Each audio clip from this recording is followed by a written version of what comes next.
ada nuansa kemerdekaan ya.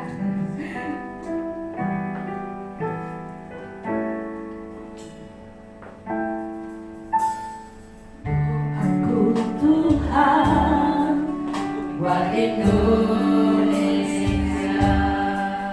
segala aku nanti lawatanmu. Ini doaku Tuhan buat negeri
Tuhan, Shalom. Apa kabar?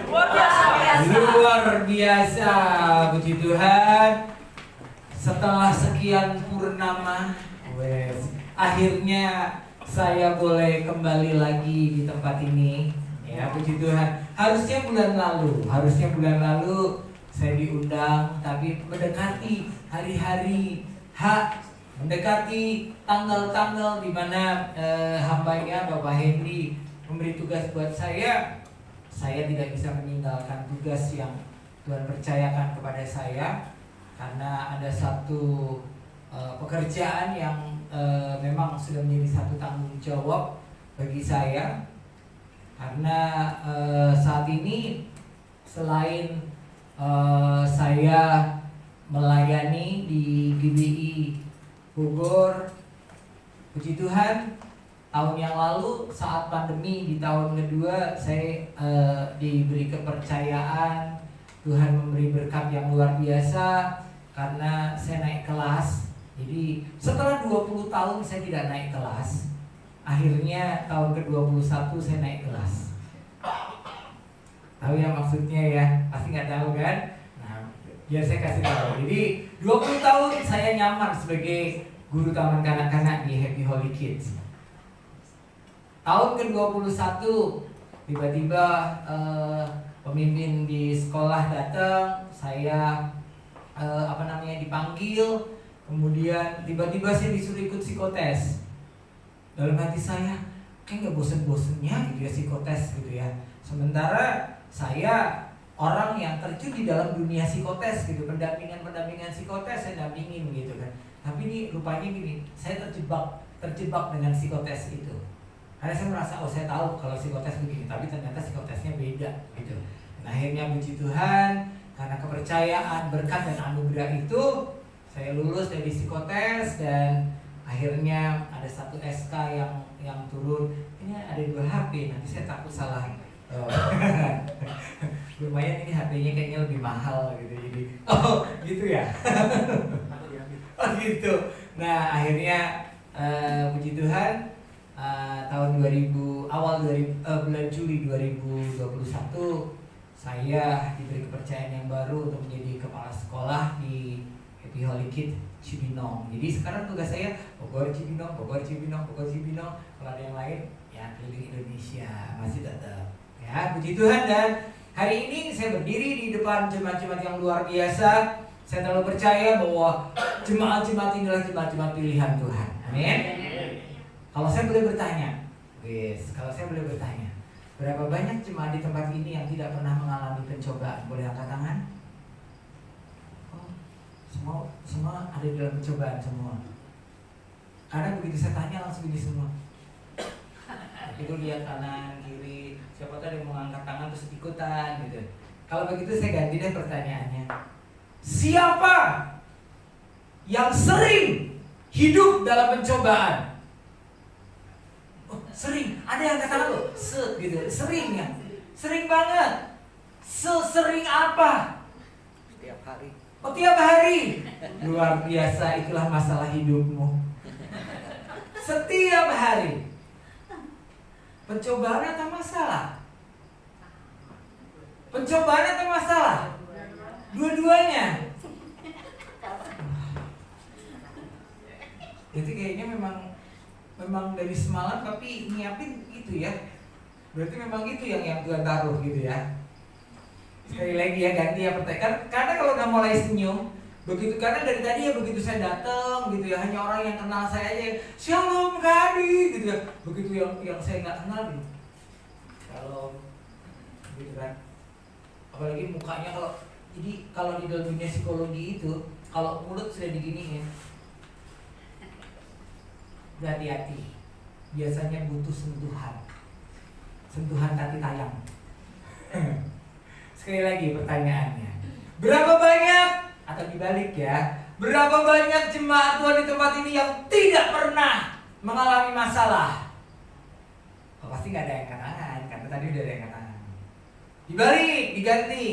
Siapa yang tidak pernah merasa dicobai dalam hidupnya?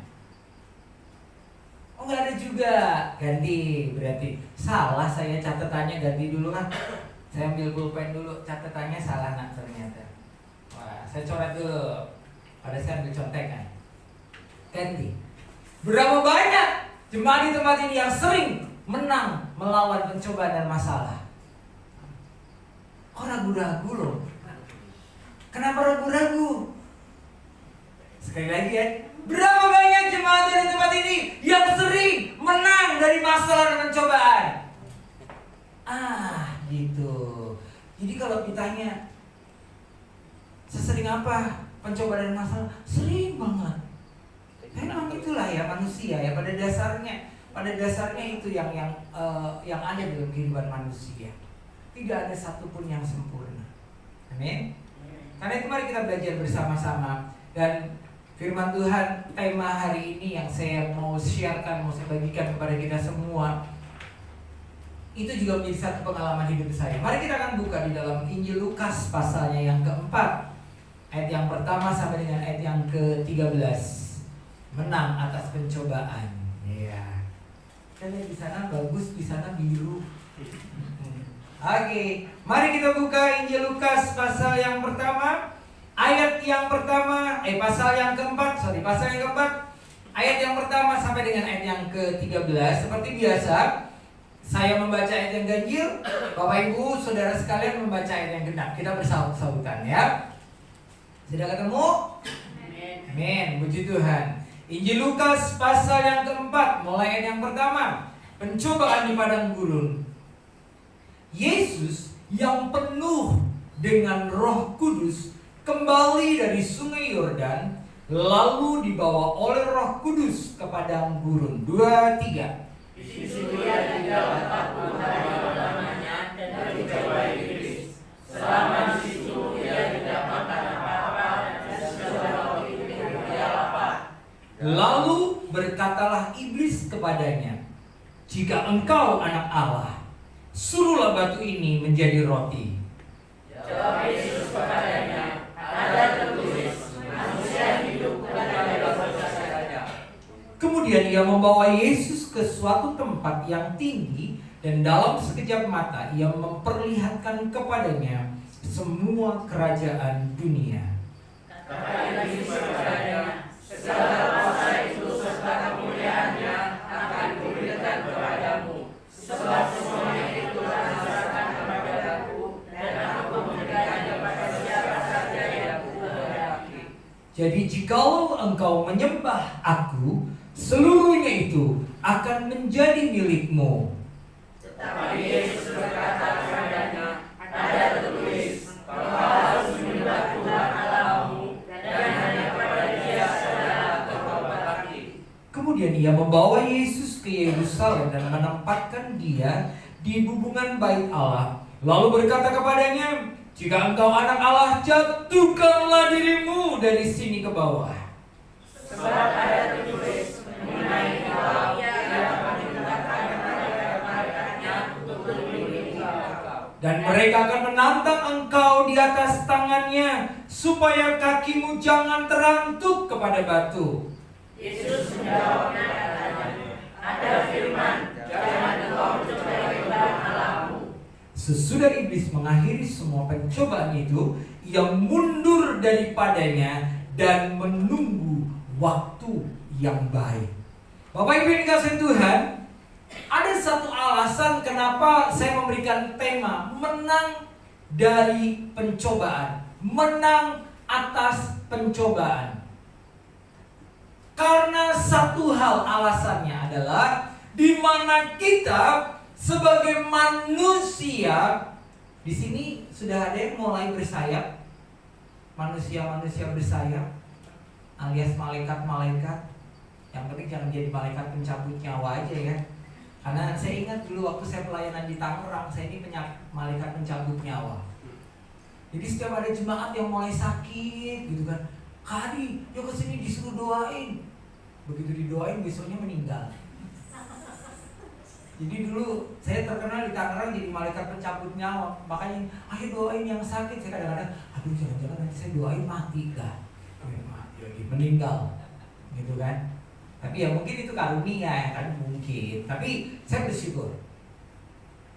Karena pada hakikatnya saya, Bapak, Ibu, Saudara adalah masih manusia normal yang begitu dekat dengan kelemahan, yang begitu dekat dengan persoalan, yang begitu dekat dengan masalah hidup, yang begitu dekat dengan tantangan. Karena intinya sejak manusia jatuh ke dalam dosa, maka disitulah pencobaan, masalah, persoalan itu sudah menjadi bagian hidup manusia. Amin. Tapi yang perlu kita ketahui sebetulnya bagaimana kita keluar. Yang harus kita ketahui bagaimana kita keluar, bagaimana kita menang dari pencobaan itu. Menurut bahasa Yunani di dalam Alkitab Perjanjian Baru, bahasa Yunani, kata pencobaan atau masalah itu, ya boleh diklik, itu menggunakan satu kata yang ditulis. Nah, yang mungkin yang lalu beberapa waktu yang lalu ikut sekolah teologi di sini ya, peirasmos. Peirasmos itu, ya boleh diklik lagi, boleh dimunculkan semua saja. Peirasmos artinya kesulitan dan penganiayaan.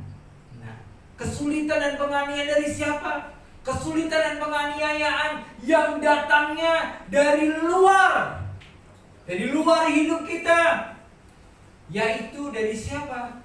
Dari dunia dan iblis. Kemarin sebelum saya kesini hari ini, kemarin saya melayani anak-anak CP itu. Jadi kalau di Bogor, youth di tempat kami itu namanya CP atau Joshua Project. Jadi kalau kami ibadah CP itu bukan ibadah seperti biasa gitu ya. Jadi biasanya kami sharing. Lalu kalau kami hari Selasa dan hari Jumat, anak-anak CP ini keliling kota Bogor. Keliling kota Bogor, mereka melayani langsung para gelandangan dan sebagainya. Kecuali masa pandemi kemarin kami libur selama 2 tahun. Libur. Kalaupun kami mau kasih makan, hati-hati. Kadang-kadang karena dari Dinsos dan Dinkes memata-matai, ya karena memang harus dijaga gitu ya. Sehingga kami jarang melakukan itu. Tapi kami sudah mulai kembali lagi. Dan anak-anak GP ini yang disebut Junior Project ini atau Joshua Project ini adalah anak-anak yang dilatih untuk memiliki sesuatu yang berbeda di dalam hidup mereka. Bahkan mereka diajar ketika mereka tidak punya uang hasil mereka karena belum bekerja, mereka diajar dari uang saku mereka menyisihkan itu sedikit demi sedikit, kemudian dikumpulkan. Kami ada satu bukan kas ya, tapi istilahnya komitmen, bukan janji iman juga, komitmen. Nanti kalau sudah terkumpul, ada kaum wanita dan sebagainya yang kemudian mengolah itu menjadi satu masakan, dan malam kami keliling kota Bogor untuk mendatangi para gelandangan, yatim piatu yang tidak punya tempat tinggal, orang gila dan lain sebagainya. Kemarin saya cerita ke anak saya, jadi ini yang di depan ini salah satu anak saya cerita gini, tahu nggak? Suatu hari ada satu jemaat yang kecopetan.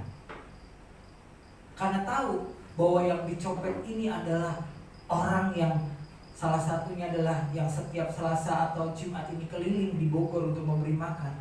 Tiba-tiba ada satu pasukan gelandangan dalam tanda petik ya, sepasukan gelandangan yang mengejar copet itu. Lu yang copet ya. Kita semua bingung. Loh, kok dia ngejar? Dan ternyata dia bilang, tahu nggak? Yang kamu copet ini tiap Selasa dan tiap Jumat, dia kasih makan kami. Dan akhirnya apa? Si copet ini akhirnya mau diajar, tapi anak-anak cibi dan sebagainya. Jangan. Yang paling penting dompet selamat dan sebagainya. Isinya juga selamat, karena memang isinya cuma 5.000 doang yang di dalam dompet. Jadi dia nggak nyesel, gitu kan? Sampai dia bilang gini, ya kalaupun hilang paling hanya ganti KTP. Kok gitu? Emang nggak ada ATM-nya? Kagak.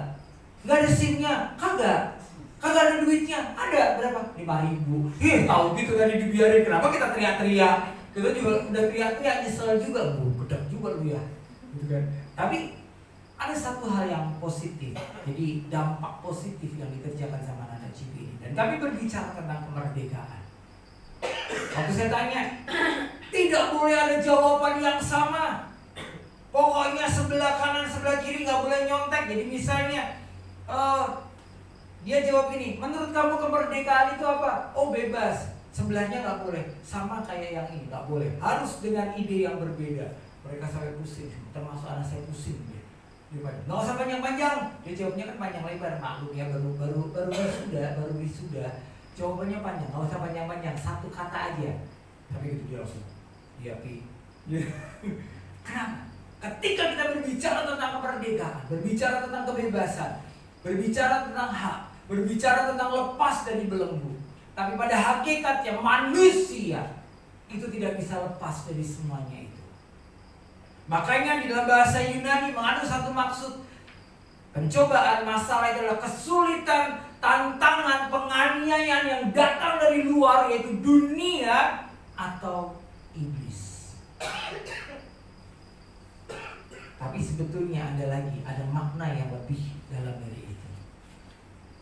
Dunia dan iblis itu bisa memakai orang lain, tapi juga bisa memakai diri kita sendiri. Kadang-kadang itu yang tidak kita sadari. Kalau pencobaan itu datang dari dunia luar atau dari iblis, kita mungkin gini, oh dalam nama Yesus. Tapi kalau pencobaan yang kadang muncul keluar dari diri kita sendiri, kita kadang-kadang tidak menyadari. Contohnya apa?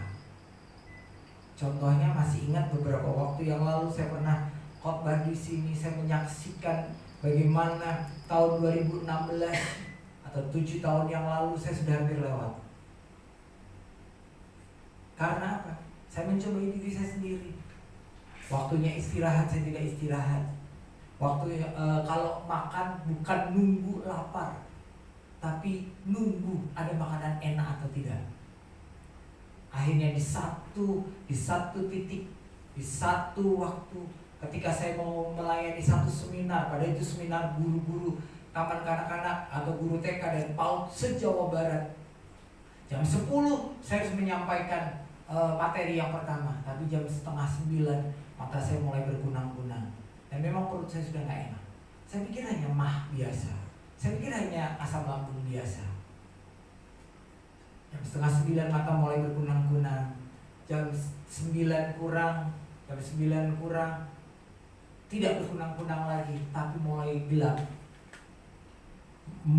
Perut mulai mual. Seperti dalam tanda petik, karena puji Tuhan saya belum pernah yang namanya merasakan serangan jantung, dan puji Tuhan sampai hari ini jantung saya sehat gitu ya. Tiba-tiba seperti ada udara yang naik dari lambung itu seperti menghantam dada saya, dan untuk bernafas itu susah. Makanya orang awam mungkin bilang begini, masa sih sakit mah bisa meninggal? Itu bukan karena sakit mah, itu bukan karena asam lambung, tapi itu sudah menjadi yang namanya GERD, di mana produk gas dari perut itu naik dan menyerang katanya seperti orang sakit jantung. Karena saya belum pernah sakit jantung, dalam nama Yesus enggak. Tiba-tiba susah untuk bernafas. Saya tarik nafas, semakin saya tarik, semakin sesak. Saya cuma bilang ini sama asisten saya, nanti kamu yang ganti. Walaupun terbata-bata, nanti kamu yang gantiin aku dulu ya, aku mau keluar dulu. Maksud saya mau keluar itu, maaf bicara, saya mau tusuk-tusuk mulut biar bilang gitu kan, kayaknya lega gitu ya. Ternyata baru berjalan beberapa langkah dan saya sudah gelap. Saya sempat mendengar suara orang banyak teriak, "Wow!" Ternyata di situ saya pingsan. Dan entah apa yang terjadi pada waktu itu. Saya ingat saya kurang lebih waktu itu udah jam 10 kurang pas saya mau jalan itu. Dari saya nahan, dari saya ngomong nanti kamu yang ini. Artinya kurang lebih jam 10 saya pingsan. Ternyata saya sadar itu saya sudah dibawa ke satu rumah sakit di Bogor. semua badan saya udah dipasangin selang dan lain sebagainya, seluruh tubuh, wis selang sampai yang oksigen yang apalah namanya itu. Dan begitu saya di tengah-tengah antara sadar dan tidak gitu, saya cuma dengar bunyi tweet. Saya di mana ya? Saya mulai mau belok, kepalanya nggak bisa karena di sini ditahan, ada kabel, mau belok ke sana nggak bisa, di situ ada kabel lagi. Tapi saya mulai buka mata, berusaha untuk membuka mata. Mata saya masih berkunang-kunang, bahkan waktu maksain buka mata mulai berair. Terus saya ini, kok saya di ruangan sendiri, di depan saya kaca, gitu. Saya ngeliat di ruang saya kaca. Oh ternyata saya baru sadar setelah beberapa waktu. Itu yang namanya ruang ICU. Oh, ternyata ruang ICU itu seperti itu, menyeramkan. Jam 3 sore saya mulai sadar. Saya baru mulai pelan-pelan, saya ada satu suster di situ. Saya mulai bertanya, saya di mana? Kok saya di sini? Suster itu hanya bilang gini, tenang Pak, Bapak aman, Bapak sedang dirawat. Saya kaget loh, dirawat di mana? Dia hanya elus tangan saya gitu. Hanya elus tangan saya bilang ini, tenang Pak, Bapak di ruang ICU. Aduh, untung saya nggak jantungan gitu. Jantung ICU, aduh saya mau mati dong rasanya. Tapi dia pelan-pelan, terus dia keluar, Pak, tenang. Tidak berapa lama dia keluar, ternyata panggil satu teman saya yang jagai saya. Kemudian teman saya ini yang disuruh masuk, karena kan ternyata kalau di ICU nggak boleh semua orang masuk ya. Udah masuk pun pakai baju khusus. Sebetulnya kayaknya kenapa orang di ICU bukannya makin sehat makin cepet bablas gitu ya. Karena itu seragamnya itu yang bikin takut ternyata. Seragam hijau gitu, udah hijau kayak nakut-nakutin gitu ya. Udah hijau kayak nakut-nakutin, terus mau ngomong takut, makin penasaran kan. Makanya orang-orang di ICU rata-rata bablas gitu ya. Mungkin karena takut itu ya. Terus teman saya udah pelan-pelan gitu, bilang gini, kamu tadi pingsan. Dalam hati saya, seumur hidup saya baru 2 kali pingsan. Yang pertama saya ingat itu jemaat GBIA gereja lama saya mentertawakan saya. Begitu terima telepon saya pingsan karena papa saya dipanggil Tuhan. Pada sorenya saya harus melayani jadi WL waktu itu Natal. Termasuk Bu Yati juga tuh yang mentawain saya itu. Teleponnya jatuh, ubrak gitu. Karena dari Salatiga ditelepon, kamu cepat pulang. Saya bilang, kenapa harus cepat pulang? Nanti sore mau Natalan, tepat tanggal 23 Desember, saya ingat waktu itu. Nanti sore saya mau pelayanan, kamu pulang. Dari belakang ada suara, Bapak sudah dipanggil Tuhan. Oh teriak saya, wah, jeblok. Saya pingsan juga. 2 kali seumur hidup saya pingsan. Saya ini kecil-kecil tapi perkasa juga sebetulnya. Makanya saking perkasanya botak gitu kan. Nah, saat itulah saya mulai belajar bagaimana pencobaan yang sesungguhnya itu bukan dari dunia luar, bukan dari iblis, tapi dunia luar dan iblis memakai diri kita yang tidak kita sadari. Karena saya merasa kuat, karena saya merasa mampu, karena saya merasa bisa. Waktunya tidur, waktunya istirahat, saya bilang, nanti, belum ngantuk. Waktunya makan, saya bilang, belum lapar. Kalau perlu makanannya apa menunya? Begitu menunya cuma tempe goreng, nanti belum ada nasi goreng lewat, belum ada nasi goreng pete lewat, wah gitu ya. Jadi makan bukan waktunya makan, tapi nunggu lapar. Tapi disitulah di satu titik Tuhan mulai tegur saya dengan sakit GERD yang luar biasa. Bahkan begitu saya lihat hasil ronsennya, di lambung saya sudah ada satu kebocoran, dan itu yang menyebabkan orang sakit mah meninggal.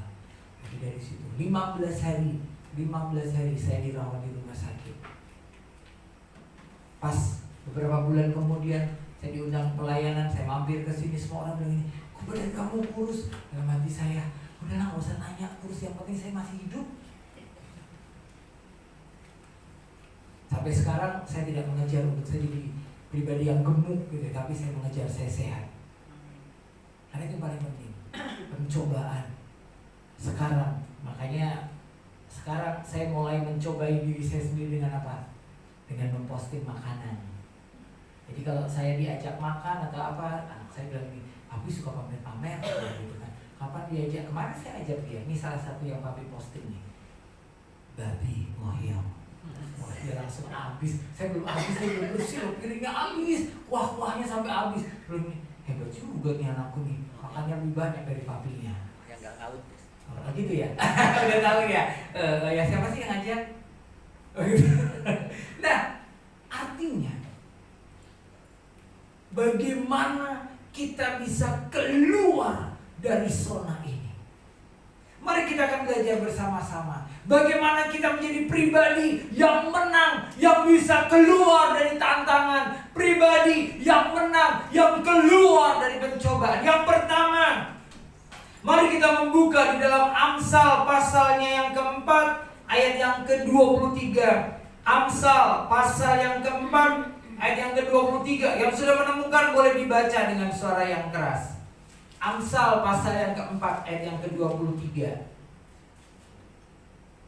Amsal 4 ayat 23, begini firman Tuhan, jagalah hatimu dengan segala kewaspadaan, karena dari situlah terpancar kehidupan. Ada di situ ada ya. Ada di depan ada. Jagalah hatimu dengan segala kewaspadaan. Ini kayaknya ayat ini lama-lama harus dibalik dah. Oh, nggak ada yang baca di situ loh. Silakan udah ketemu baca. Dari tadi saya sengaja nunduk loh. Ini ada nggak ya yang baca di depan? Padahal dari tadi saya duduk di situ aja. Ayat khotbah aku nih. Padahal udah ada di sana. Ya kan? Yang pertama, bagaimana kita menjadi pribadi yang bisa keluar dari zona pencobaan, zona masalah. Kalau tadi saya bertanya, berapa banyak jemaat Tuhan di sini yang sering dapat masalah? Ada yang angkat tangan, ada yang nggak ngaku, ada yang malu-malu. Intinya pada saya dan Bapak Ibu Saudara sama, kita ini memang hidup dekat dengan pencobaan dan masalah. Tapi bagaimana kita bisa menjadi pribadi yang bisa keluar, menang daripada semuanya itu? Yang pertama adalah jaga hati. Menjaga hati. Kalau orang dunia saja mereka bisa nyanyi, jagalah hati, jangan kau. Nah, penyanyi dangdut juga. Oh, yang depan. Jangan kau nodai. Kan? Orang dunia aja bisa mengatakan gitu. Apalagi kita, anak-anak Tuhan yang punya firman Tuhan yang mengingatkan kita, jagalah hati. Kadang-kadang, kenapa saya katakan pencobaan itu memang dari dunia luar atau dari iblis. Tapi yang tidak kita sadari, pencobaan itu sebetulnya dunia luar dan iblis memakai kita untuk menjadi alat untuk mencobai diri kita. Itu yang karena kita tidak menjaga hati, sehingga ada kejatuhan. Kenapa Hawa yang memulai kejatuhan manusia di dalam dosa? Baru kemudian Adam, baru kemudian mulai itu Kain, baru kemudian mulai di seluruh dunia. Karena tidak menjaga hati. Ketika iblis yang menyamar sebagai si ular itu, yang mendekati Hawa, dia berkata, Hawa, coba lihat, ada buah yang enak ada di sana. Ambil dan makanlah. Si Hawa punya, jangan iblis, sebab kata Allah, aku gak boleh memegang aja, gak boleh. Itu kan kata Allah, coba ambil. Karena Hawa tidak menjaga hatinya, dia mulai tergoda. Lihat kemolekan dari buah pengetahuan baik dan jahat itu. Memang dikatakan dalam firman Tuhan, buah itu berbeda dari buah yang lain. Dan Allah berkata, semua buah di dalam taman ini boleh kamu makan. Tapi ingat, jangan yang ada di tengah itu. Tapi karena Hawa tidak menjaga hatinya, dan Allah tahu manusia pada prinsipnya itu memiliki kehendak bebas, dan Hawa memilih kehendak bebas yang salah. Dia tidak menjaga hatinya. Dia memilih apa kata si ular tadi, si iblis yang menyamar sebagai ular tadi. Dia mengambil, dia memakannya. Dan saat itu dia belum menyadari, begitu dia memakannya, dia merasakan sesuatu yang nikmat. Makanya di dalam kitab Amsal juga dituliskan ya, roti curian itu lebih nikmat rasanya. Benar kan? Kadang-kadang kita tidak menyadari ya, sesuatu yang kita ambil karena kita mencuri, itu rasanya iya enak loh. Ujung-ujungnya maut, ujung-ujungnya sakit perut, ujung-ujungnya kita kena hukuman. Firman Tuhan udah tuliskan. Nah, ketika dia datang kepada Adam suaminya, Adam, aku punya sesuatu yang enak, coba rasakan. Adam pun tidak menjaga hatinya. Dia tidak bertanya, dari mana buah itu? Siapa yang memberi? Karena dia saking cintanya kepada istrinya, dia ambil buah pengetahuan baik dan jahat dari tangan istrinya itu. Dia pun memakannya, nikmat. Dan saat itulah mereka menyadari dosa, pelanggaran sudah ada di dalam hidup mereka. Mereka mulai tahu apa artinya ketelanjangan. Mereka mulai malu, mereka mulai takut. Sehingga mereka menyembunyikan diri ketika Allah yang masih belum menjaga jarak dengan manusia datang mencari Adam dan Hawa. Firman Tuhan katakan, Adam, Hawa, di mana kamu? Adam bilang, aku di sini. Tuhan Allah tahu Adam sudah melanggar, Hawa sudah melanggar. Adam dan Hawa tidak menjaga hati. Dan saat itulah Tuhan Allah berkata, mulai hari ini, hai engkau Adam, engkau akan berjelih lelah untuk istrimu. Adam menyalahkan Hawa, Hawa nggak mau disalahkan. Hawa bilang ini, tapi ular ini yang menyalahkan, yang mempengaruhi aku. Tapi Tuhan juga bilang, karena Hawa tidak menjaga hatinya, mulai saat ini, hai perempuan-perempuan, aku akan mengalami yang namanya sakit, kesakitan dalam melahirkan, sakit melahirkan dan sebagainya. Tapi si ular, dia bilang, bukan aku, tapi iblis tuh yang masuk dalam tubuhku. Tuhan juga berkata, mulai hari ini engkau akan berjalan dengan perutmu, dan engkau akan memakan abu bekas bakaran. Segala sesuatu ada hukumnya. Segala sesuatu karena ketidakhati-hatian, karena tidak menjaga hati kita dengan kewaspadaannya. Kenapa kita celaka? Karena kadang-kadang kita tidak waspada, benar? Makanya firman mengatakan, jagalah hatimu dengan segala kewaspadaan, karena disitulah terpancar kehidupan. Artinya apa? Hati adalah pusat dari hidup manusia. Ketika hati kita benar, hati kita lurus, seperti yang firman Tuhan katakan, jangan menyimpang ke kanan atau ke kiri. Tapi kalau hati kita udah bilang gini, tak benar, hati kita gak percaya, itu kan kata kamu sih gak ngerasain. Karena kita mulai membanding-bandingkan, mulai berargumen gitu ya. Akhirnya kita tidak menjaga hati. Ketika itulah kita tidak menjaga hati, maka pencobaan, tantangan, masalah akan datang kepada kita. Makanya kata kunci yang pertama, bagaimana kita menjadi pribadi yang menang, pribadi yang bebas dari masalah, tantangan, dan pencobaan adalah yang pertama apa? Jaga hati. Coba ucapkan sama-sama. Jaga hati. Ayatnya di mana? Ayatnya ada di dalam, di depan. Nah kan? Jaga hati. Yang kedua. Mari kita akan membuka di dalam Efesus pasal yang ke-6 ayat yang ke-17. Efesus pasal yang ke-6. Di sini ada nggak? Nggak ada. Berarti boleh nyontek. Efesus pasal yang ke-6 ayat yang ke-17. Yang sudah ketemu silakan baca dengan suara yang keras.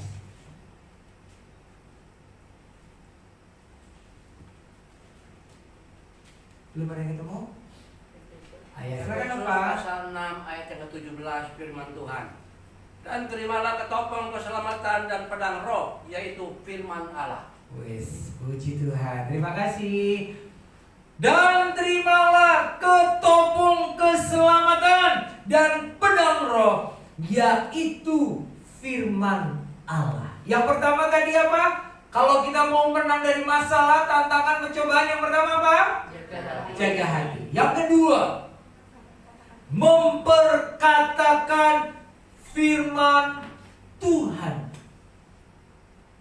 Siapa di sini yang kalau kalau puasa, gitu ya, puasa bukan puasanya kita ya, puasanya saudara sepupu kita, suka lihat di televisi di RCTI kalau siang jam 2 sampai jam berapa gitu, ada anak-anak kecil yang disuruh maju, terus kemudian hostnya Irfan Hakim gitu ya, terus kemudian anak-anak kecil itu mereka maju nggak pegang apa-apa, terus kemudian dia silahkan ucapkan kitab ini, ayat ini gitu ya, terus mereka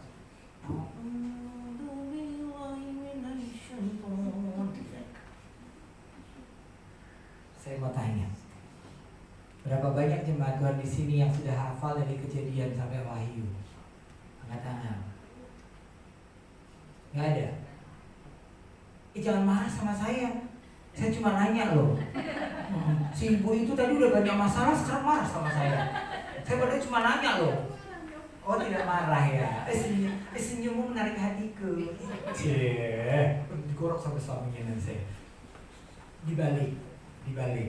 Berapa banyak yang sudah selesai membaca kitab Kejadian sampai Wahyu? 1, 2, 3, 4, 5, 6, 7. Berapa kali? Sudah berapa kali selesai? Oh, ada yang 3 kali, 5 kali, 1 kali, 2. Oh ya, berapa kali? 1. Itu luar biasa. Kenapa? Masalahnya ini. Kenapa? Bukan pertanyaannya. Kenapa? Walaupun kita sudah selesai berkali-kali, kita tidak hafal dari Kejadian sampai Wahyu. Itulah luar biasanya Alkitab yang kita punya. Apa luar biasanya? Firman Tuhan katakan, ketika kita hidup di dalam firman itu, dan firman itu menghidupi kita, maka firman itu yang berbicara. Kalau kita saking hafalnya dari Kejadian sampai Wahyu, itu berbahaya. Makanya kenapa kita tidak pernah menang melawan saksi Yehova. Hafal loh mereka loh saksi Yehova. Di Ciponto masih banyak nggak saksi Yehova? Oh, saya dulu sampai ngejar-ngejar anak remaja. Saya ajak tuh, yuk kita kejar, itu ada saksi Yehova. Kejar, nggak ketemu. Nggak tahu mereka sembunyi di mana. Saya ingat waktu itu. Mereka hafal, tapi maknanya disalahgunakan, bukan disalahartikan, maaf. Kenapa? Menurut mereka ayat demi ayat itu terpisah, sementara kita berbeda. Kitab Kejadian 1 nggak bisa dipisahkan dengan kitab Kejadian pasal yang kedua. Ayat yang 1 tidak bisa dipisahkan dari ayat yang kedua, saling berhubungan. Makanya kenapa dari kitab Kejadian sampai kitab Wahyu ujungnya satu, yaitu tentang berita keselamatan dan kemuliaan. Tapi Tuhan juga mengajar kepada kita tidak boleh kalah dengan orang-orang di luar kita. Mungkin kita tidak hafal dari Kejadian sampai Wahyu. Bahkan saya kebetulan kalau di sekolah minggu saya selalu dipercayakan di kelas yang paling kecil. Saya sampai cerita ke anak saya, kamu percaya nggak? Anak-anak sekolah minggu di kelasnya papi yang papi pegang, selama pandemi dari awal 2019 sampai selesai, mereka sudah 3 kali selesai dari kitab Kejadian sampai Wahyu. Dan kelas saya rata-rata kelas 1 sampai kelas 3. Selesai loh mereka. Karena mereka ada yang namanya, saya bersama dengan tim sekolah minggu membuat satu program yang namanya Badeno, baca, dengar, nonton. Baca yaitu anak-anak, untuk anak-anak. Jadi secara psikologis saya mulai membuat satu jembatan gitu ya. Anak-anak yang senang membaca gitu ya, mereka senang kalau membaca. Lalu saya ajarkan baca seperti membaca cerita. Jadi ketika kamu membaca kitab Kejadian, kamu baca seperti membaca cerita. Pada mulanya Allah menciptakan langit dan bumi. Bumi belum berbentuk. Anak-anak mulai suka karena seperti membaca cerita. Kemudian dengar. Bagi anak-anak yang auditori, saya mulai merubah, ganti Alkitabmu yang ada suara. Kan sekarang ada ya Alkitab yang ada suara ya. Namanya Auditory Bible. Mereka sambil tidur pun. Dan saya mengajarkan mereka, nggak apa-apa, kamu sambil tiduran, kamu sambil mungkin kamu sambil makan, kamu sambil dengerin firman Tuhan. Mungkin bagi banyak orang itu salah, tapi saya mengajar mereka mulai dulu belajar untuk menyenangi. Tapi ketika mereka mendengar, karena auditori, ya kan, apa yang dia dengar itu banyak yang diserap. Lalu ada yang nggak suka membaca, begitu baca kan kadang-kadang banyak ya. Di sini siapa? Bapak Ibu, Saudara, ada yang Alkitab itu seperti obat tidur? Ada nggak? Begitu baca baru baca 1 ayat gitu ya, baru baca 1 ayat, jagalah hatimu dengan segala kewaspadaan. Saya pernah dulu di kampus ya, di asrama, akhirnya saya dapat teguran. Nggak boleh makan pagi, nggak boleh makan siang. Ya udah, saya punya duit jajan. Kenapa? Gara-gara saya dihukum. Kan kami kalau setelah jam 9 sebelum tidur baca Alkitab ya. Saya baca tuh mau tidur. Baca jam 9:30, anginnya jam 4:30. Itu pun karena ada bel yang bunyi, kaget. Berarti saya semalam tidur dong waktu baca Alkitab. Udah gitu posisinya nungging gitu. Ada kakak tingkat yang sekamar dengan saya bilang gini, dilaporin saya, besoknya saya nggak dikasih sarapan, nggak dikasih makan siang. Untuk rumah saya dekat dengan kampus, pulang minta duit jajan saya, pintar saya. Kalau ini dikasih Tuhan, saya mau katakan, kenapa kita kadang-kadang kalah dengan orang di luar? Kenapa kadang-kadang ketika ada pengajaran-pengajaran yang tidak benar, kenapa kadang-kadang ketika ada pengajaran-pengajaran dalam tanda petik sesat, kita tidak bisa melawan? Karena tidak ada satupun firman yang hidup di dalam hidup kita. Dan kenapa kalau hari ini saya men-sharekan bagaimana kita keluar, kita menjadi pemenang, kita bisa mengalahkan pencobaan. Yang kedua setelah menjaga hati, yaitu kita memperkatakan firman. Mari kita kembali di dalam ayat yang tadi, Lukas pasal 14 tadi. Jawabannya ada di situ. Selain ayat yang tadi, yaitu dengan roh dan firman. Mari kita akan kembali lagi di dalam Injil Lukas pasalnya yang ke-14 tadi. Mulai ayat yang ke-1 sampai dengan ayat yang ke-13. Kita akan melihat yang pertama, Lukas pasal yang ke-4, bukan 14 ya. Lukas pasal yang ke-4, mulai ayat yang ke-1. Kita lihat ayat yang ke-4. Yang pertama, kita baca sama-sama ya, dengan suara yang keras ya, supaya iman kita timbul dari mendengar firman Tuhan. Ayat yang keempat, baca dengan suara yang keras. 2, 3. Jawab Yesus kepadanya, Ada tertulis. Dah, stop sampai di situ. Kata Yesus apa? Ada tertulis. Atau kalau dalam bahasa aslinya, ada firman. Dan di dalam pasal ini, Yesus mengatakan itu sampai 3 kali. Yang pertama, ketika dia dicobai oleh iblis untuk pertama kalinya. Ayat yang ketiga, jika engkau anak Allah, suruhlah batu ini menjadi roti. Siapa di sini yang kalau lagi lapar terus kemudian ditawarin enak gitu nolak? Tadi aja saya pura-pura malu. Nanti aja nggak usah repot-repot. Begitu dibawa ke kantor, kita langsung ambil tadi enak ya. Karena dia ada sosisnya tadi. Sebetulnya aku mau nambah. Cuma udah diajak yuk ke atas yuk gitu. Aku udah mau nambah loh. Awas kalau dimasukin ya nanti ya. Katanya Kak Adi juga ya. Siap. Oke, ya kan? Tadi ngomong apa saya? Jadi kalau di dalam ayat yang ketiga di sana dikatakan iblis mencobai orang lapar, dicobai ada makanan enak.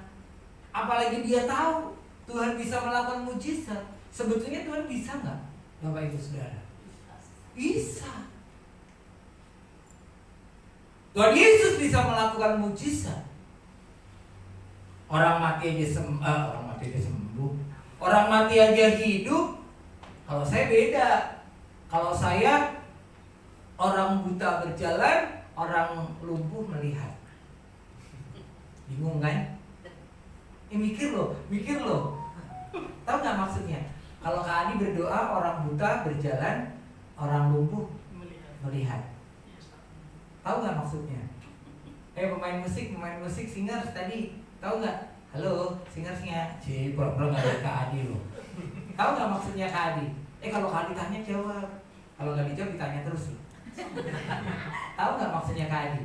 Kalau Kak Adi berdoa untuk mujizat, orang buta berjalan, orang lumpuh melihat. Tahu maksudnya? Atau Bapak Ibu ada yang tahu? Hah? Suka-suka mulut saya. Maksudnya jawabannya, tahu nggak maksud saya yang saya katakan? Artinya apa? Nggak ada mujizat. Mau saya berdoa buat orang buta, dia berjalan, ya dia buta, tetap buta. Tapi karena dia nggak pincang, ya jalannya biasa, tetap. Makanya orang buta berjalan. Orang lumpuh karena nggak bisa jalan, ya matanya normal, nggak sembuh-sembuh. Ya udah dia jalan, tetap jalan begini. Kakinya nggak sembuh, artinya nggak ada mujizat. Tapi Tuhan beda. Dia bisa melakukan mujizat. Dia bisa mengadakan mujizat. Tapi di situ Tuhan menjawab. Ada tertulis, manusia hidup bukan dari roti saja. Bukan manusia hidup dari roti sajanya yang penting, tapi di situ Yesus berkata ada tertulis. Maksudnya apa? Ada firman. Kemudian diulang di dalam ayat yang selanjutnya. Ayat yang ke-8, di sana dikatakan ayat yang ke-7, jadi jika engkau menyembah aku, seluruhnya itu akan menjadi milikmu. Yesus bukan Allah yang bodoh. Iblis bisa menawarkan sesuatu yang membuat menarik. Dia nggak tahu dunia ini milik siapa. Yang menciptakan Yesus, yang membuat adalah Yesus. Dia nyuruh-nyuruh, kalau menyembah aku, semua akan jadi milikmu. Siapa kamu?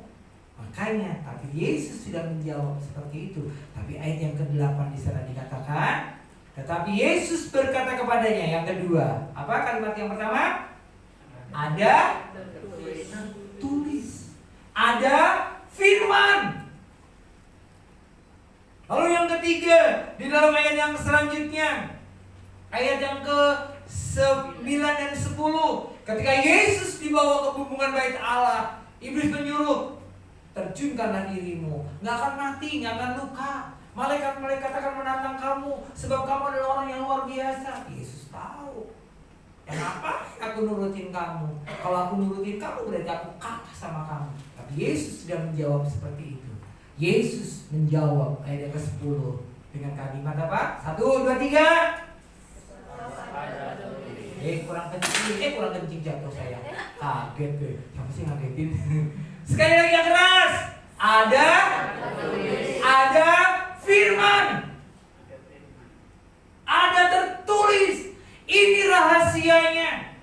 Kenapa kadang-kadang kita kalah? Bukan hanya kalah atas pencobaan, tapi kita kalah ketika kita berdebat tentang kebenaran.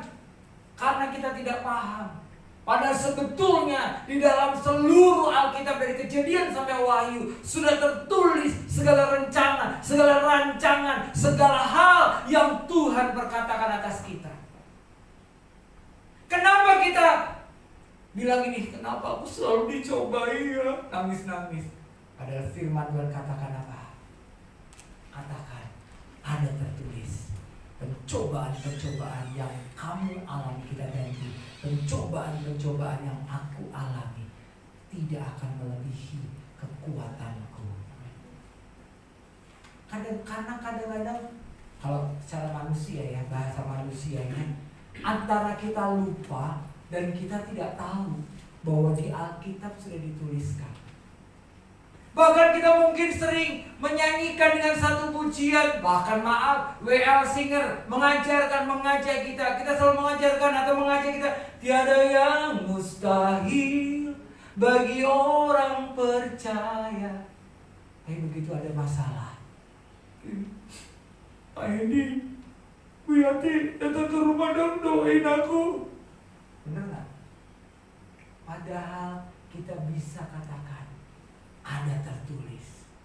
Bagiku mungkin itu mustahil, tapi bagi Allahku tidak ada yang mustahil.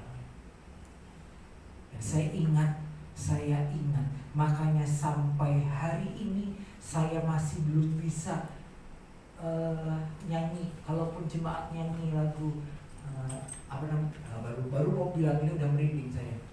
Yang sampai akhir, udah sampai di situ aja ya. Tahu ya lagu itu ya? Saya sampai hari ini masih belum bisa nyanyi lagu itu. Kenapa? Saya selalu diingatkan ketika hidup dan mati itu batasnya tipis. Saya hanya terucap di dalam diri saya. Saya terucap ini, Tuhan, kalau saya memang harus selesai hidup saya hari ini, tepat di hari ulang tahun saya 16 Desember 2016, saya siap. Tapi kalau tugas saya belum selesai, izinkan saya memulai hidup yang baru. Sebab ada tertulis, darahmu, kuasamu, itu yang menyembuhkan aku. Dan tiba-tiba saya tidur. Di tengah-tengah tidur itu, jujur, saya bermimpi. Ada anak-anak sekolah minggu yang sedang menyanyi sampai akhir. Nah, pokoknya dan seterusnya. Saya masih belum bisa melanjutkan itu. Dan begitu saya bangun, saya melihat ada sesuatu mujizat yang luar biasa. Bahkan ketika dokter datang, kemudian dokter itu bilang ini, Pak Theo, hari ini adalah ronsen yang terakhir untuk melihat perkembangan dari lambung dan lain sebagainya. Apa yang terjadi? Begitu saya dibawa ke ruang ronsen dan hasilnya ditunjukkan, luka di lambung itu sudah tertutup. Yang tadinya hitam dan bergaris-garis, sekarang sudah mulai putih. Dan dokter itu bilang, ini luar biasa. Biasanya kalau orang sudah mengalami tukak lambung atau borok lambung atau GERD yang parah, satu, dia lewat. Yang kedua, kalaupun itu tertutup, butuh waktu 3-6 bulan. Tapi saya hanya butuh waktu 15 hari. Walaupun hari ini mau sampai hari ini saya masih takut, tapi biasanya gini, biar gak malu gitu kalau lagi pada makan pakai sambal gitu ya. Saya juga ngambil sambal, cuma buat hiasan aja. Kalau yang lain pada colek-colek, enak sampai Kalau saya juga cocol-cocol biar nggak malu. Kadi nggak pakai sambal, pakai cocol-cocol doang, gitu kan. Orang bisa minum kopi gitu ya. Saya masih minum kopi, tapi mulai sekarang sudah tidak boleh pakai gula lagi. Dan kopi yang dibuat panas-panas langsung gitu, supaya keringat keluar dan itu jadi detok, racunnya keluar. Jadi bapak ibu yang mau sehat ya, mulai sekarang, apalagi bapak-bapak, kalau minum kopi jangan ditunggu dingin ya pak, panas-panas 1 gelas, kalau perlu nggak pakai gula, minum. Begitu berkeringat itu tandanya sehat, karena racun itu keluar, detok namanya. Atau kadang-kadang keluar dari keluar air kencing kita lebih kental karena racunnya itu dibuang. Jangan ditunggu kopinya dingin, apalagi sendoknya nggak dia keluarin, itu racun yang membuat kematian. Sederhana tapi berbahaya. Kan? Saya ingat itu. Ada firman yang mengatakan, darahku, pengorbananku itu yang menyembuhkan kamu. Makanya saya memperkatakan firman itu. Dan saat saya memperkatakan firman itu, ada mukjizat terjadi. Apapun masalahmu, apapun persoalanmu, masalah keluarga, masalah keuangan, masalah pekerjaan, masalah beban hidup, perkatakan, ada Tuhan yang tidak akan meninggalkan aku. Firman Tuhan katakan, apabila kamu jatuh, firman Tuhan katakan apa? Kita tidak akan tergeletak, sebab Tuhan menopang tangan. Bukan berarti kita terus nggak akan jatuh, tiba-tiba mau jatuh tiba-tiba berdiri lagi. Bukan. Tapi ada penyertaan, ada kuasa yang akan menjaga kita. Itu yang kedua. Menang dari pencobaan. Yang pertama tadi apa? Jaga hati. Yang kedua, memperkatakan firman. Mulai hari ini saya dan Bapak Ibu Saudara harus belajar untuk itu. Yang ketiga, yang terakhir, mari kita buka di dalam Mazmur 111. Mazmur 111 ayat yang ke-10. Silakan yang sudah ketemu, boleh baca dengan suara yang keras dan lantang. Mazmur 111 ayat yang ke-10.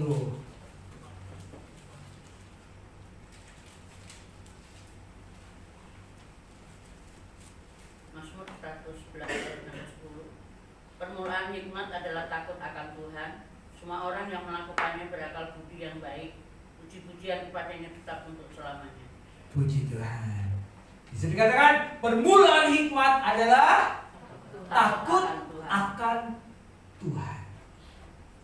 Siapapun kita, apapun latar belakang kita, bagaimanapun kondisi kita, ketika kita sudah bisa menjaga hati, ketika kita sudah mampu untuk memperkatakan firman, tapi yang tidak kalah penting yang ketiga adalah hidup takut akan Tuhan.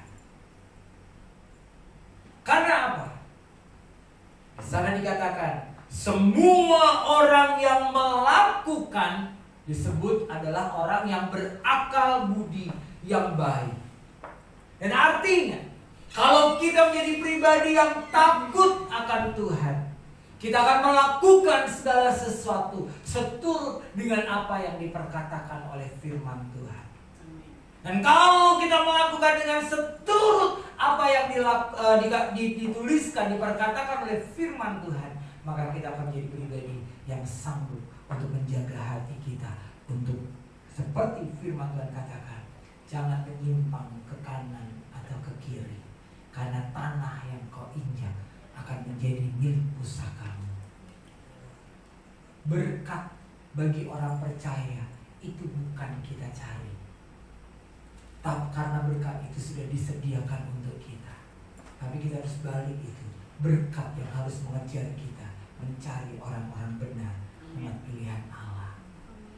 Berapa banyak Bapak Ibu Saudara di tempat ini yang mau menang atas pencobaan, masalah dan persoalan hidup? Satu, jaga hatimu dengan kewaspadaan. Yang kedua, belajarlah untuk memperkatakan firman Tuhan. Dan yang ketiga, hidup selalu takut akan Tuhan. Apakah kita pernah gagal? Ya, pasti. Tapi jangan pernah menjadikan kegagalan itu senjata untuk kita. Yang namanya manusia, yang namanya kita masih lemah, jangan. Tapi cepat berbalik kepada Tuhan. Tuhan, kuatkan aku dengan hikmat-Mu. Dan saya mau mengajarkan satu teori. Kalau engkau orang yang auditori itu begitu mendengar. Nah, biasanya orang yang suka gosip itu karena auditorinya kuat.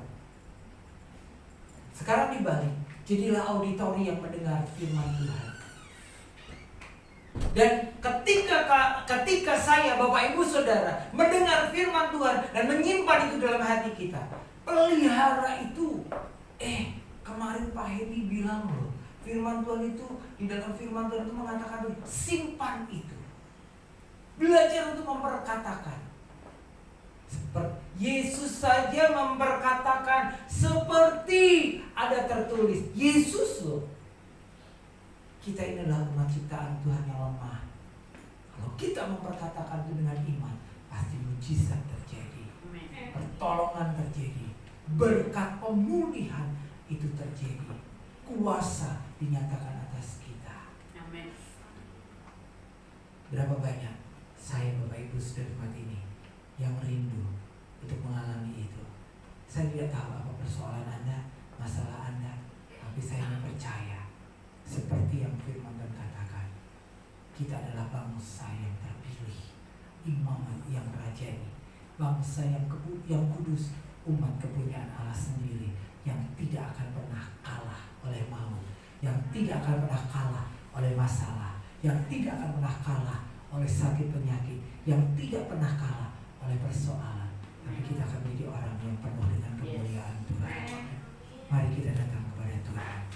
Saya undang pemain musik WL Singers untuk maju ke depan.